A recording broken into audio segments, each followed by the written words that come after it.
I kind of started out this quick sketch, right? And I was doing it on the Strathmore 400 series paper, and I was actually so underwhelmed by its performance, at least in terms of what I needed from it in this kind of genre of drawing, that I decided I was just going to completely start over today. So I'm ditching the Strathmore 400 series, and I'm kind of starting over the same portrait, but I'm going to do that on this Danish cardstock that I get from Sweden. And I'm going to start out a portrait today. I'm going to make it as fast as I can and kind of get as far as I can, as quickly as I can. And I'm going to start out with just some really kind of basic tools. I've got my 0.5 millimeter mechanical pencil with 2B lead. I've got an HB pencil from Bruinzeel. I've got my mono zero eraser and a paper stump that has been used and used and used a lot, so much so that it's unraveling and I had to wrap some black tape around it.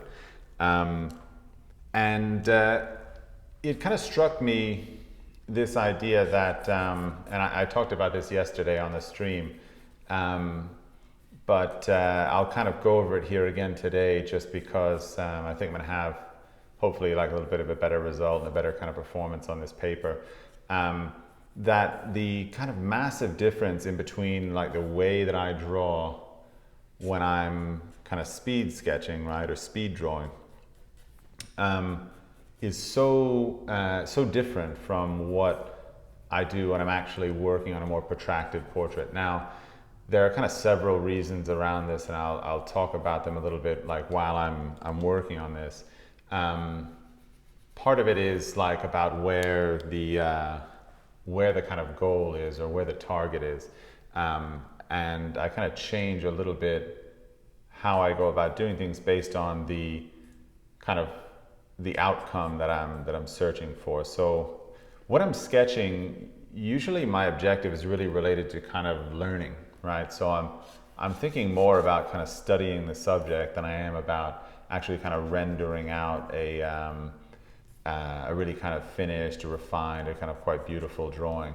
Not that I would be opposed to that outcome. It's just that I understand if I'm going to be kind of drawing so fast, it's more likely that I'll be able to internalize some interesting things than it is that I'm going to be able to kind of perform at a very high level, or kind of manifest a very kind of finished looking drawing. So that just kind of factors into certain things, like, and they're mostly things that kind of impact the drawing a little bit later on, in the sense that, you know, I might not achieve maybe as strong a sense of unity, for instance, in the values that I'm producing, and I just kind of have to accept that as what it is. And so I don't kind of build as much of my drawing process around the idea that I expect to have those unified values. So it's a little bit less about the kind of visual world, and a little bit more about a kind of conceptual understanding of the forms of the head.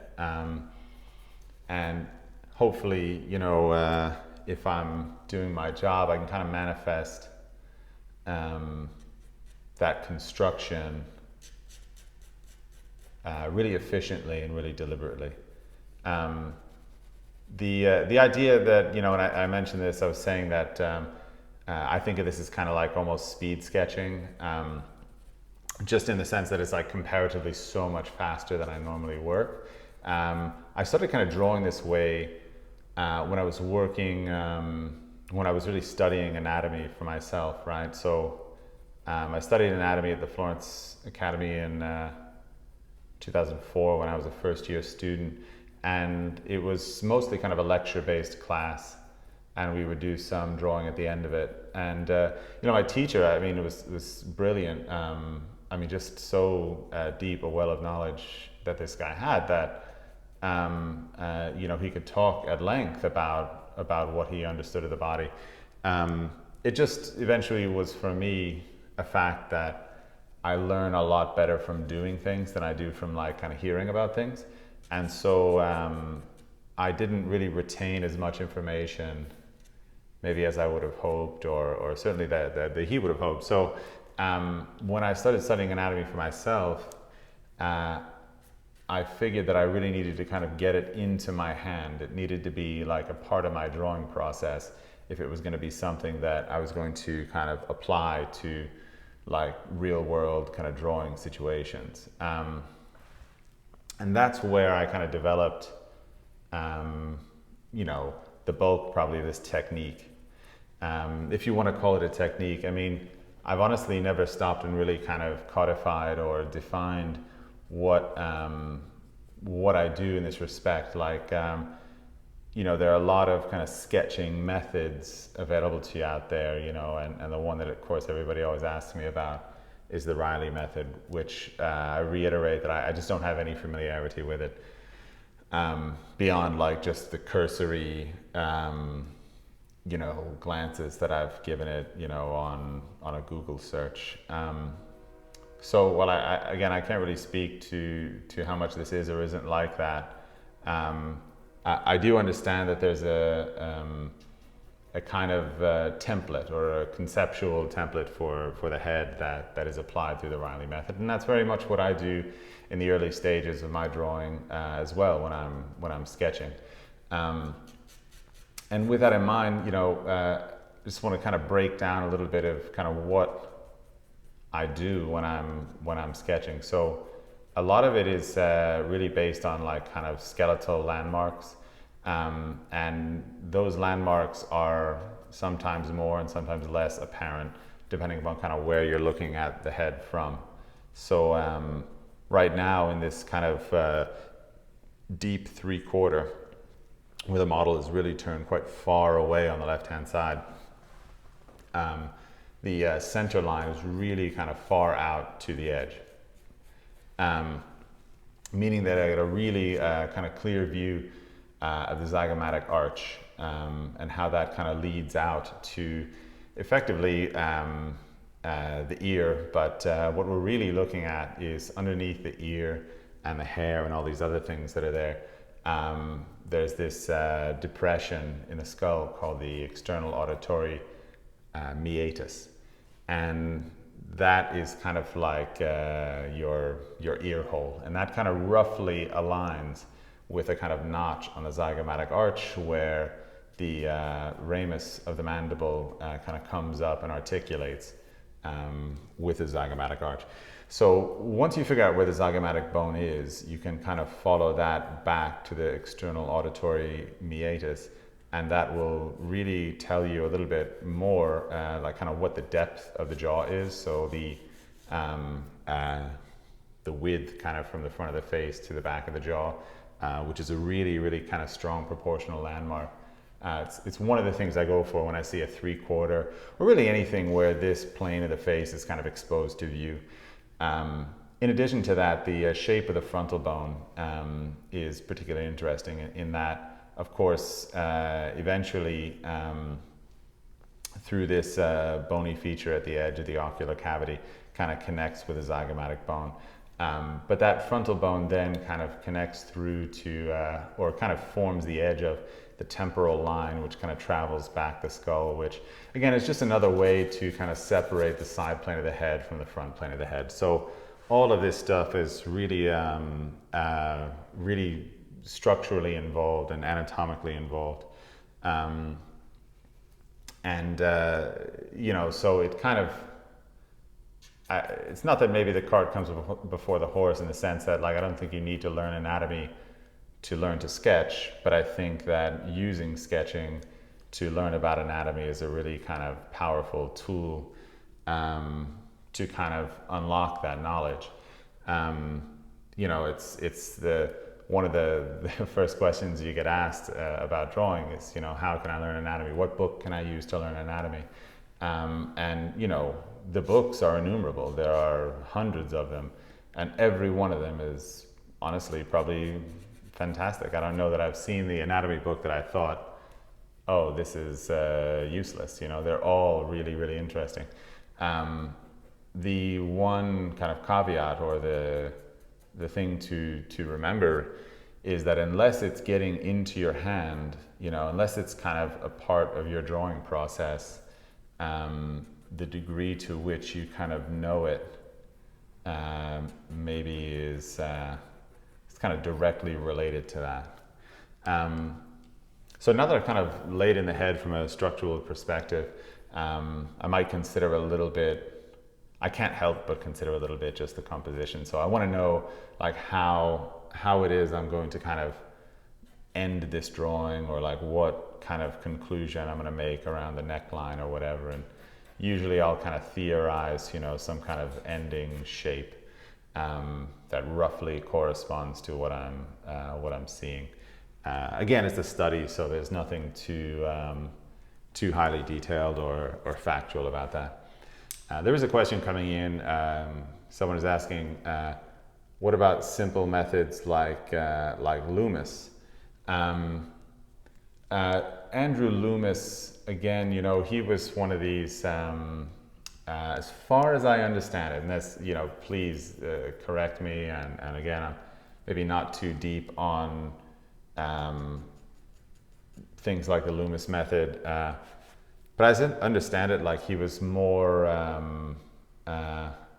like the application of his knowledge went so much more into like illustration, which is, I don't think like the techniques and methods are so divorced from like a fine art application.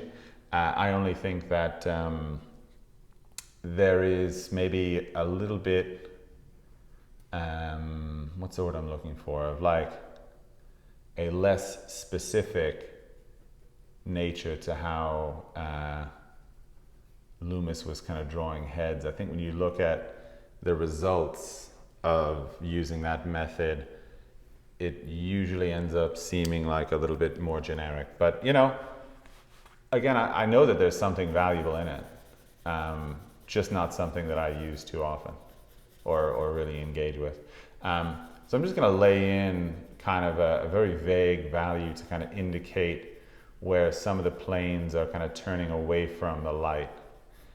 So this is like my first pass at maybe the idea, or creating the idea of form within the head. And you can see that I'm not being very precious about it at all. Like I'm kind of going over almost all of the linear work that I did and just kind of smudging it around. If you kind of watch my videos, you'll know that a really, really big theme that I talk about a lot is like not kind of over committing, or if I want to just say it maybe in an affirmative way, how to maintain a sense of like breadth in your drawing, right? And when you're sketching, I think that's maybe even more important, only because there's so little accuracy at this stage that it would be really almost kind of criminal to kind of commit to a shape or an edge. And so by kind of adding this value, one of the things I'm doing is actually kind of breaking up a little bit the sense of like concrete definition of shape and form. And also, like another thing that it does, hopefully, is it starts to kind of outline a little bit of where the kind of highlight is going to flow across the form. And in areas like the side plane of the nose, where I know that's going to be like a kind of a brighter plane, I'm going to establish that straight away.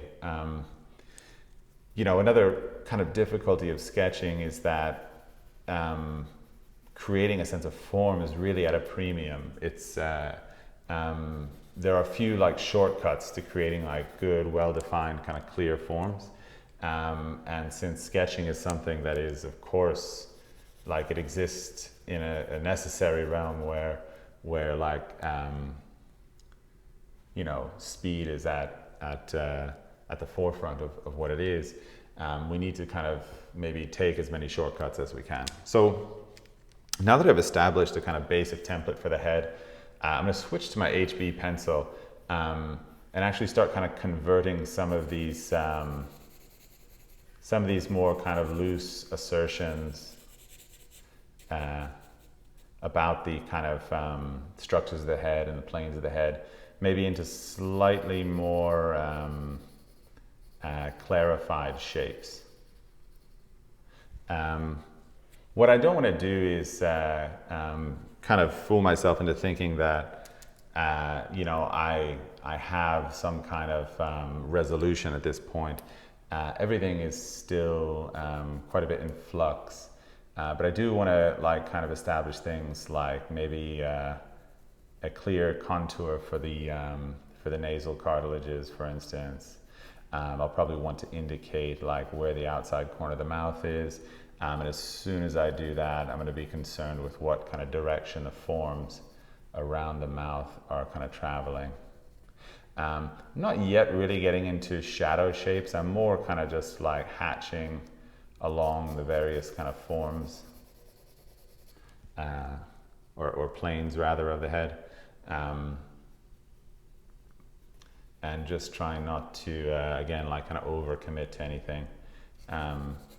Might kind of get a little bit further into the contours because, again, maybe my expectation of what's going to be really factually kind of accurate in this is a slightly limited one.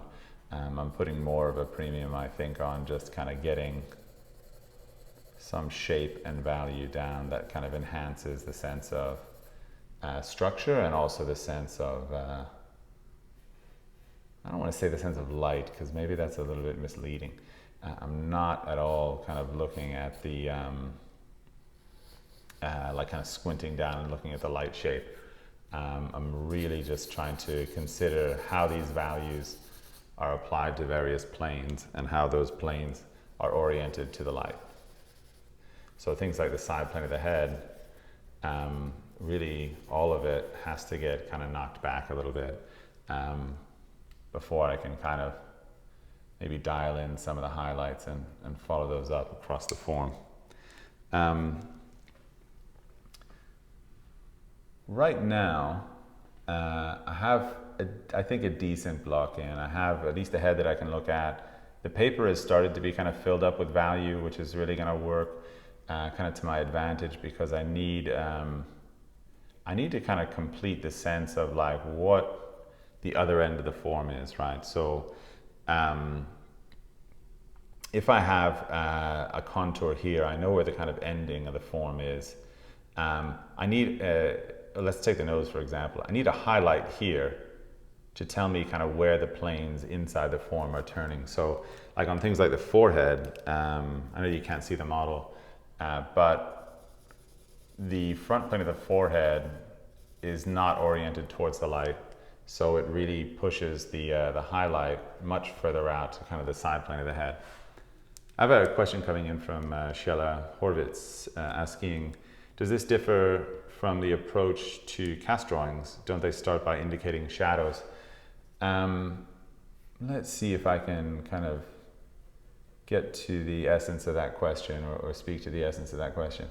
In cast drawing, you're very much concerned with the mapping out of shadow and light. And I think, or at least at the Florence Academy, I'll say, only later does it really become something where you kind of engage with a real kind of sense of form. So this is different in that I'm being much more liberal in how I kind of treat the values within the light shape.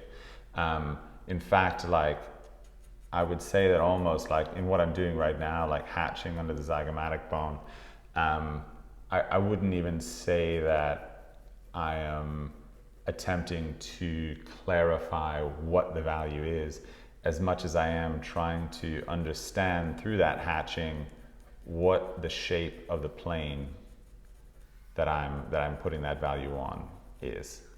I hope that helps to kind of clarify. I know that the difference is maybe between kind of shades of gray, both figuratively and literally. But the difference in what that means to your approach, I think, is quite significant. Just in terms of how kind of blocking in shadow shapes in a way, it establishes a kind of certainty. And that's something I think that when you're sketching, you have a very kind of scarce amount of. You really have to build a foundation so quickly. and using shadow shapes kind of tends to, I feel like, kind of box you in a little bit. Someone is also commenting here that it seems like a bit more of a sculptural approach. I think that's very, very accurate, in the sense that, early on in a sketch, you benefit a lot more from having value kind of on the page, or kind of building up some value on the page, than you do necessarily suffer from that value maybe compromising a later stage of the drawing. Like when we're making a more protracted drawing, that is going to be like a finished piece, we need to look a little bit more into the future, in the sense that, like, if I start throwing dark values into the light shape, I might never be able to really get the light values back to where they want to go. In a drawing like this, in a sense, there is no future. There is only the here and now. And so all the choices that I take are just going to be to enhance my ability to understand what's there early on, and really everything then is about planes. But again, of course, in drawing, you need values to build planes. And if you have like a blank sheet of paper, you will have no values and you will have no planes. That's why I'm so keen to kind of like dive into the value quite early, is just to be able to establish that sense as quickly as possible, so that I can kind of get over that uncomfortable stage of like blank whiteness on the page, knowing full well that I'm just trying to make a drawing that represents some good understanding of the subject. So that is the difference then, I think, between drawing for the sake of like making a drawing that is finished and rendered and so on, and then drawing for the sake of study or for understanding. Both of these disciplines, of course, are essential tools for an artist, but they don't have to like conflict with each other, or even in a sense, maybe they don't really even have to like coexist with each other. Like you don't need to incorporate this into your like kind of longer drawings or your more finished work, except for the fact that like inevitably whatever you do, whatever experience you gain and whatever helps you understand will naturally kind of coalesce in your process. This is also probably like a really great way to bolster your experience kind of blocking in portraits. If you have drawn for a while, you understand that whatever you do in the block-in, in a drawing that is meant to be more finished, you can potentially either benefit from or pay for in subsequent stages. So for instance, if you do like a very bad block-in, there's every chance that you cannot recover from it in your final drawing.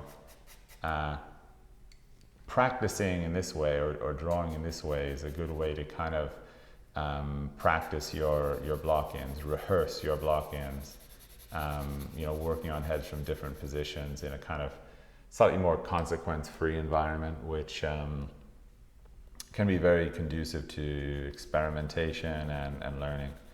I posted recently on Instagram like a lot of my anatomy sketches from the last year, and I was saying that they always have like a kind of a differing degree of like resolution. Some of them are really uninteresting to look at, and some of them are really cool. But inevitably, like all of them will help me to kind of internalize the experience and the knowledge that I find like when I'm studying the human form. So now is the time, which still probably seems quite rapid, but now is the time that I would go ahead and like start communicating some things about shadow and light. I'm even probably rushing myself a little bit here, in the sense that you know, if this were my sketch and I had a slightly longer time, you know, maybe I would work a little bit more on the proportion. I have a comment coming in saying, I've been slacking, but I think I'm going to jump into the July tutorial. Still hoping for a new skull study video. Yeah, you know, it's interesting that you bring that up, and I don't want to talk too much about that part of it here, because this is just kind of plans that I have like for the future on Patreon. But as I've started to do this, you know, I thought it'd be great to do a month of like kind of speed sketches, just drawings that are, you know, maybe helping to classify and clarify maybe some of my ideas about kind of working this way, and you know, efficient ways to kind of learn through drawing. You know, obviously the kind of finished artworks are, you know, that's the reason I think that a lot of us are here, is to figure out how to make those. But I think on the way to those, there is a tremendous amount of studies that kind of maybe nobody sees quite as much, but they contribute a lot actually to what those finished projects eventually look like.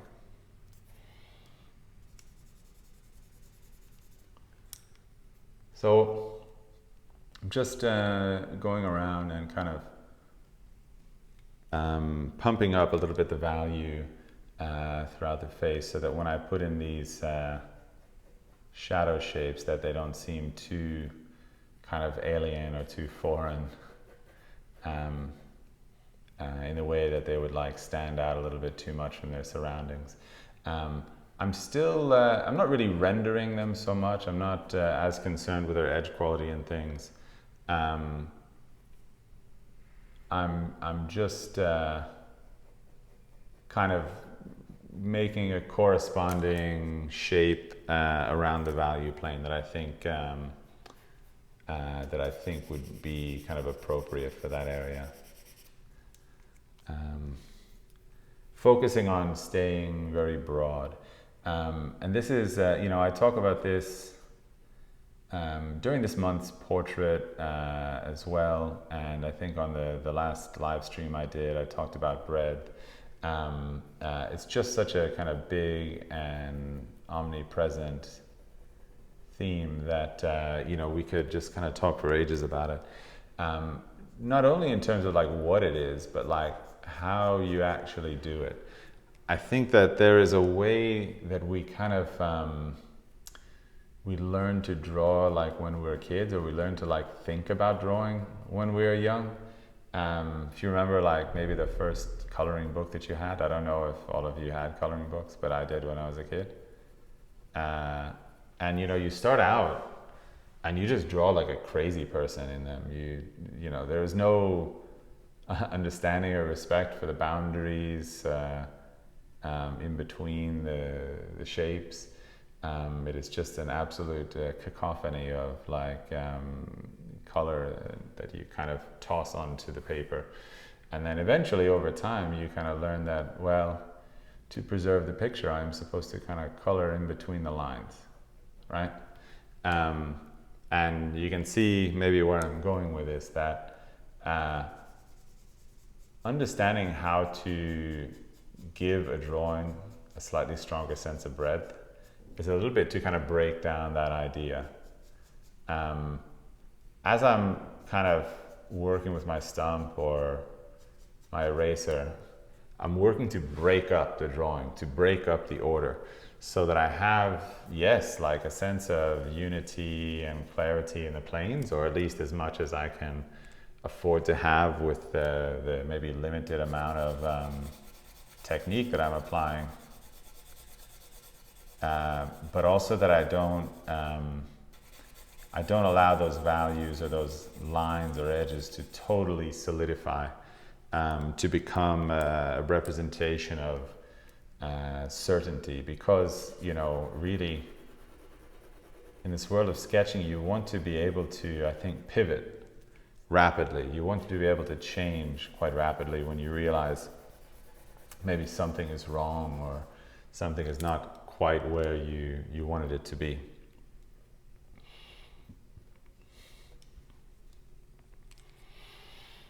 And again, that I don't think it's something that really happens coincidentally. It's something that you build for. You know, looking at the eye socket here, if you see like eye sockets in my more finished drawings, you know, I would be working quite hard to clarify and unify through there. But here I don't think that's necessary. I think in sketching, the name of the game is absolutely keeping it broad and keeping it open. The extent to which you overcommit early is the extent to which you are probably unlikely to really nail the proportions or the likeness. Which, you know, is kind of the ultimate judge for drawing in a way. In as much as, you know, I like to change things in my portraits and make people look maybe slightly different than they actually look. Ultimately, if we're like learning about drawing, we have to kind of respect the idea of the likeness. By the way, I want to say, like, the questions so far have been really, really attuned and really useful and interesting. So please, if you have other questions, just keep them coming, and I'll answer them as quickly as I see them. Because it does, I really find it refreshing to kind of get a hold of where you all are at, you know, in terms of your curiosities and you know, the things that are kind of meaningful to you in your education. I know that there are like so many different stages of it out there. Some of you are at academies and some are totally self-taught. So I have another question. Stephen, do you have a typical time frame for these types of exercises? At what point do you call it done? Well, there's a few different answers to that. And I'll just, the first one is that most of this method, or maybe we can loosely describe it as a method, I developed working in my anatomy class. So those poses are often about an hour long for something like as complex as study of the structure of the skull and like facial anatomy. You know, you would take 2 hours, but really rarely longer than that. And I know that it's funny, all right, so I'm sure that actually for some of you 2 hours seems like a very long time to spend on a drawing. For people that have studied at academies around the world, like proper ateliers, you know, you can take up to 75 hours on a figure drawing. So 2 or 3 hours is really probably about the shortest time that you can take on a drawing in that world. So when I say, like, you know, not longer than 2 hours, and that's a very short time, it's really just based on this idea like that, to really truly refine something, to make something you know, of kind of excellence. You know, there's a kind of requisite time frame. Not that, maybe, let's clarify that. You can make an excellent sketch. That's a thing. And I didn't really understand that for a while. That I always thought just more refined drawings, the more refined, the cooler the drawing was. Of course, you can make a beautiful and interesting sketch, and that is a really kind of interesting kind of world to engage with. I will say that it's not eventually the path that I found like most kind of satisfying. You know, I always wanted to really get to the bottom of something and really grab a hold of the kind of structure of it. And so that for me always took a bit more time. Anyway, so I would say take an hour on maybe something a little bit simpler if you're drawing like, I don't know, if you study anatomy, if you're drawing like the humerus or the femur or the scapula, whatever it is, you're doing like short studies. If you're drawing something as complex as a head, a couple hours I think can do quite well. But it just depends on also on your schedule. You know, something I find, you know, I work with a lot of people like online, teaching online, and in every case there's like a different available working opportunity. You know, many of them have jobs and families that need their attention as much or more than their work does, and so they have to partition their time. And so if you can take a couple hours, I think that's really excellent. I mentioned before that I probably would take this moment to maybe start to really kind of map out the shadows. And this is the first time that probably a sense of like line or edge quality first becomes a really accountable thought for me. Previous to this, again, it was really mostly just about getting something on the paper and just working a bit on proportion and construction. After you start to think about shadow and light, you start to make a statement about the kind of value of each one and the orientation of each one in relationship to each other. And at that point then you have to be quite consistent about what you're saying. If there is a value inside the shadow, it needs to have a small but perceptible difference to the value outside of it. Or let's say that it's most useful when you do have that. I hate being told that I have to do stuff, so I won't say it to you guys, but I'll say that it's useful if you do. And that's what I'm working on now, is just establishing maybe a slight sense of value inside the shadows that allows us to kind of understand what's in the light and what's in the shadow. Now, necessarily, like working this way, line is a very like powerful communicator, right? You'll notice that like most of the value that I put in, I'm not really, I wouldn't say that I'm like shading too much. I'm really just mostly kind of hatching. And I also don't want to, I don't want to let that hatching either be first like too obvious, in that I don't want the hatch marks to look like a basket weave, but I also don't want them to look totally random. So I'm trying to balance in between like a little bit of order and a little bit of chaos, you know,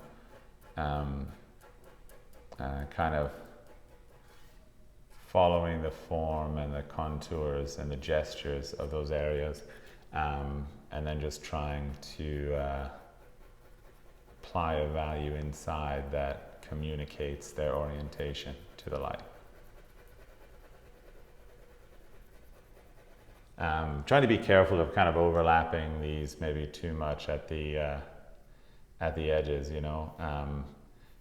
I am very sensitive to the idea of like what value I'm kind of communicating in the darks, and I don't want to kind of overwhelm these dark areas, you know, because that would maybe put a little bit too much strain on the definition of shape that I have in the drawing, which admittedly at this point is not profoundly strong. I have maybe a few shapes that are okay, but I'm not anywhere near like maybe having a really clear grasp on the accuracy that is necessary in those areas. Um,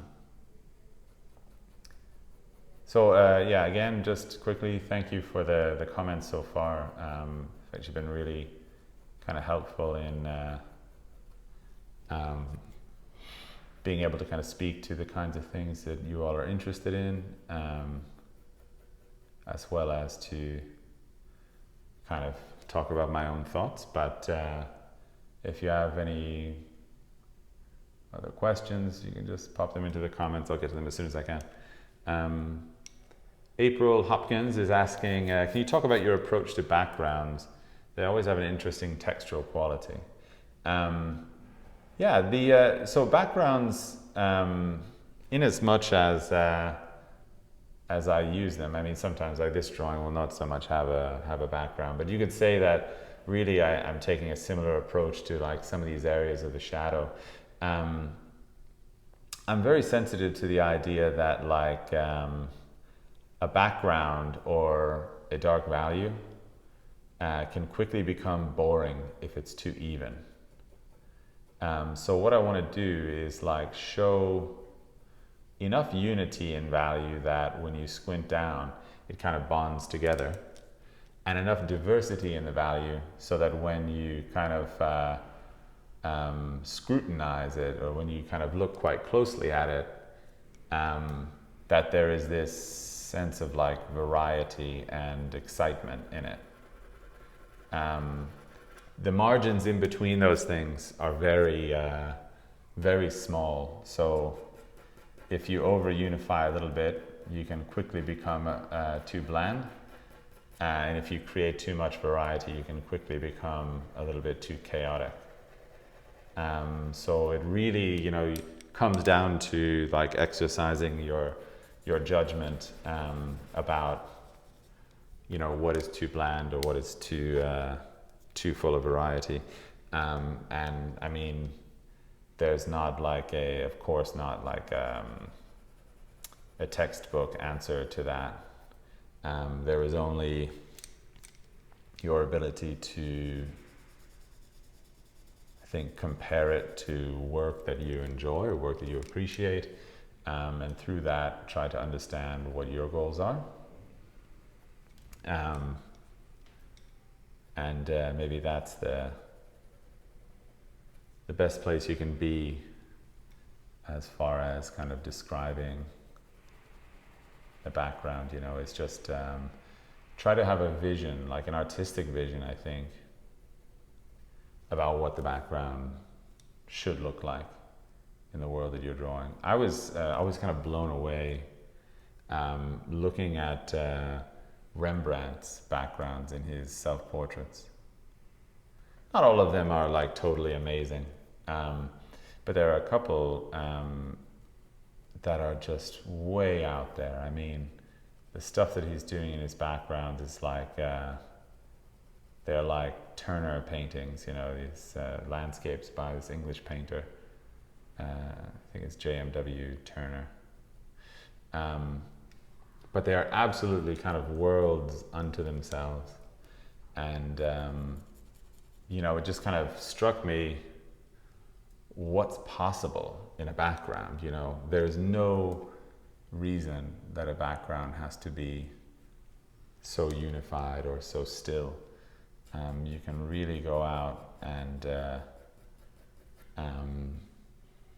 kind of push the envelope or push the boundaries in a background. So let's see, I'm about 45 minutes into this one, and maybe I've gotten to at least a place where we can see that a head is on the paper. At least that's a good start. I think that for me, in terms of like where I'd like this to be, I'd like to get a little bit more into the definition of the features. And so I'm just going to kind of dive into that and see where I can get to, again, in the time that I have.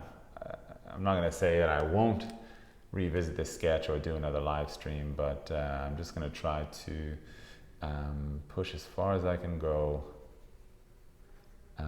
rapidly and just kind of see what happens.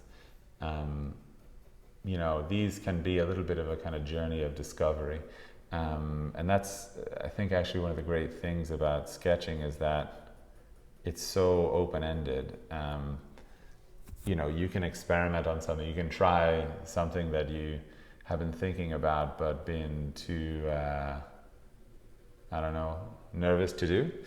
In like maybe one of your drawings that you're doing that is a little bit longer, a little bit more full of consequence, and you can try it out in these sketches without a fear of like what will happen afterwards. Because probably like, I don't know, probably half the sketches you make, you'll just throw them away right after. Or at least that's what I do. I mean, like it's you know, when I'm sketching, you know, anything can happen. You know, you can be brilliant or you can be not so brilliant. And the consequence is, or the result rather, is very similar, you know. You just get on to the next. I don't think I'm going to have time really to invest too much in the hair. So I wonder if I can get like a little bit further within the head itself.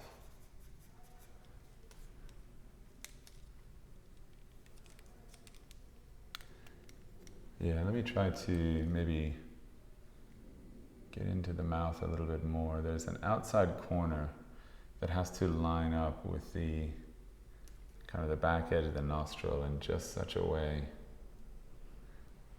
And I think I have initially made it a little bit too far out. I think the actual corner of the mouth probably ends a little bit more here. Now there is a kind of a turning upward and outward from that, so by the grace of that, I'm not too far off. But if I go any higher, I think, sorry, any further out, I think I'll be in trouble.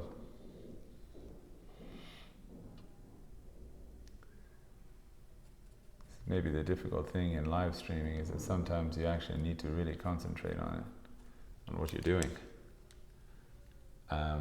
which is the place that I'm in right now. So if I'm a little bit more quiet, you'll have to excuse me.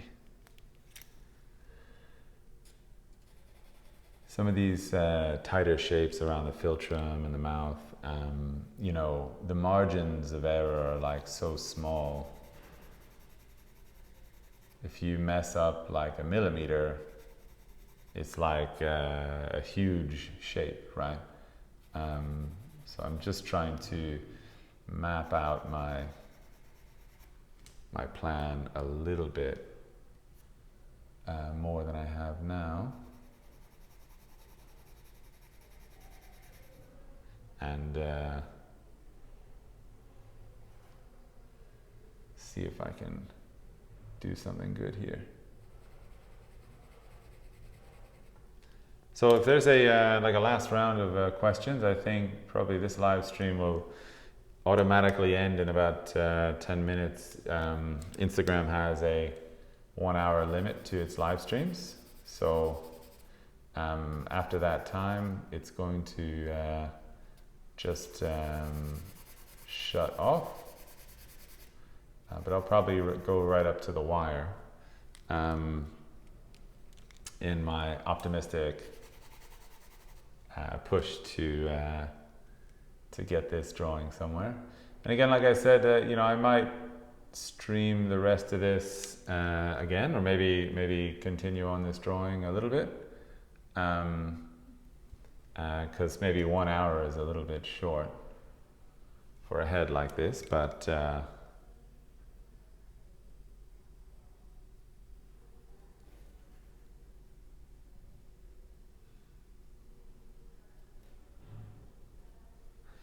okay, so Sheila has a question here. Sometimes you outline shapes that are filled with a lighter tone. How do you decide when to do that? Is the dark shadow, or is the decision based on composition? I think the quick answer to that, or the first kind of clear answer to that, is that yeah, it can depend. There are different situations. Sometimes you do it for a purpose of maybe not inventing it to draw attention, but certainly you could favor it because you know it will draw attention to a particular area. Other times it is strictly based on like what the nature of kind of shadow and light is going to be. You know, shadows will have this tendency to have an accented edge or a more concentrated edge. And so in order to kind of communicate that, it can be helpful to just push the value and concentration of the edge like a little bit further than you would otherwise. So yeah, it's I think you're quite good in your observation there that you know there are kind of multiple purposes inside that. There are like kind of multiple reasons for that.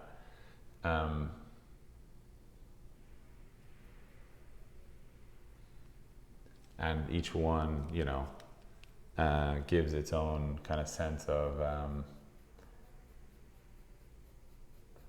maybe not. Wait a minute, sorry. I was concentrating on something and I lost my train of thought, as is so easy to do in live streams. Yes, so Sheila, very good question. I hope I was able to speak to it with some degree of coherence.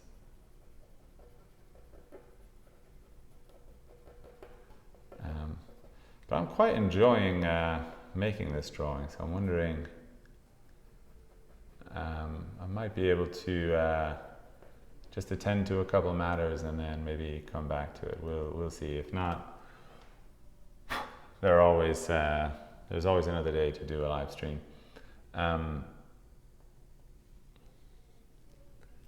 Okay. Now, when I'm erasing with this one, again, I'm not really maybe respecting too much any real sense of values. Actually, like the values that I'm using, like in the dark and light planes, are really quite relative. You know, in the sense that they are they're not represent, like if this is a highlight, that doesn't mean this is like a literal value orientation. It's way too kind of close together. But there is the possibility that you know, eventually I could push this to a place where those values were a little bit less relative, a little bit more real. Once I start to maybe want to communicate form a little bit better. Of course, you know, that form and light are inextricably tied. Even as much as, you know, for convenience sake, we can sometimes try to split them apart a little bit.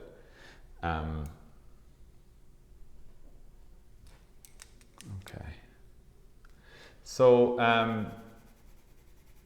looking at it now, there is maybe a decent sense of lightness. I'm not maybe over the moon excited about that aspect of it.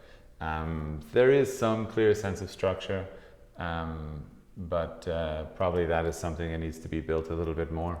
I think I need probably a slightly deeper sense of value in some of the darker areas. That's going to mean just a little bit more unity than I've given it so far. If I get that, I could probably have a decent time kind of working with the form and structures within the light shape. But that's all kind of dependent upon being able to give it a little bit more time. Something useful to kind of take away from this really is how all of the value here, or to a great degree, like a lot of the value I've applied with my pencil, really is coming in the form of hatching, cross hatching in particular, right? And that that cross-hatching has an effect of creating a kind of a series of straight lines. These straight lines are very useful in communicating form in planes.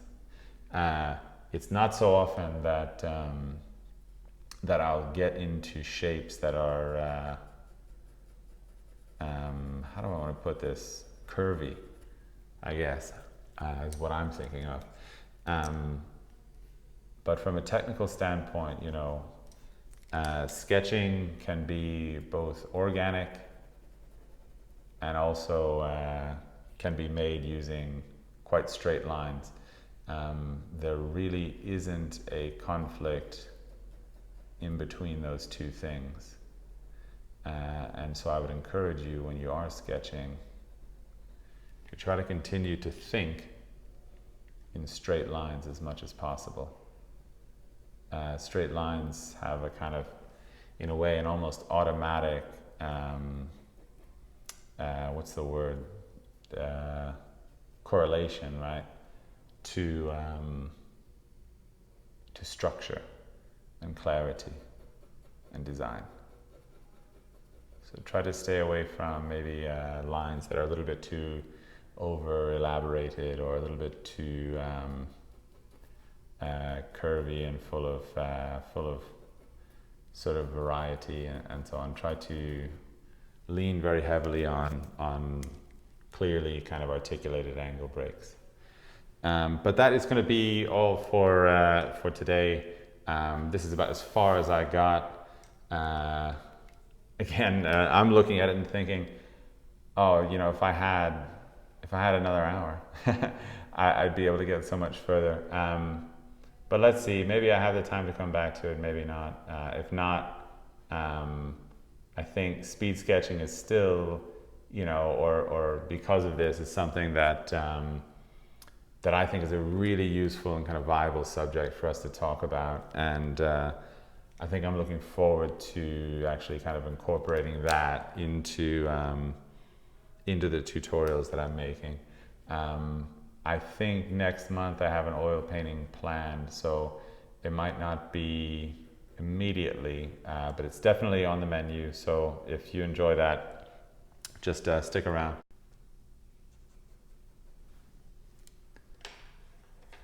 Okay, so I started this drawing yesterday during a patrons-only live stream.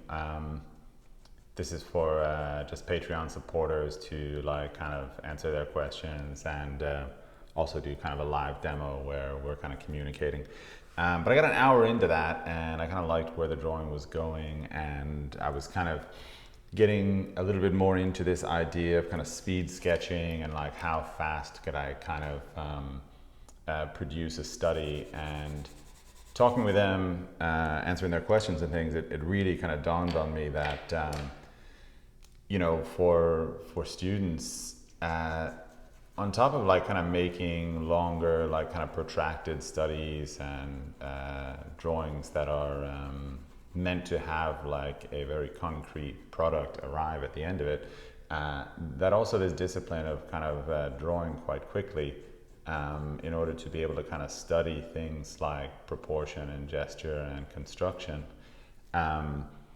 is of course really important. And that's not surprising. It's just not normally the thing that I've focused on with them. Usually I'm kind of making drawings that are meant to be a lot more refined and finished, and using those to kind of talk about skill building. And so I just wanted to kind of dive into a public live stream here and just kind of chat about some of the ideas that I was having about this, and also kind of just take some time to maybe not finish this drawing, because in a way maybe these studies are not really they're not really things that I think that you finish so much. I think that they're just things that have a kind of slightly more kind of perpetual or unending sense to them, right? Where I could continue to draw on this for a couple more hours. I could just as soon kind of leave it exactly where it is. The reason being is that the kind of purpose behind me doing this in the first place is just to kind of familiarize myself with this model. So it's someone that I'll be eventually kind of doing a portrait of in the future. And so I wanted to do like a quick kind of study of the structure and kind of form of their face, and just see what I could reveal in a kind of short amount of time. Yeah, I think it's something I do really, in a way, rather often, that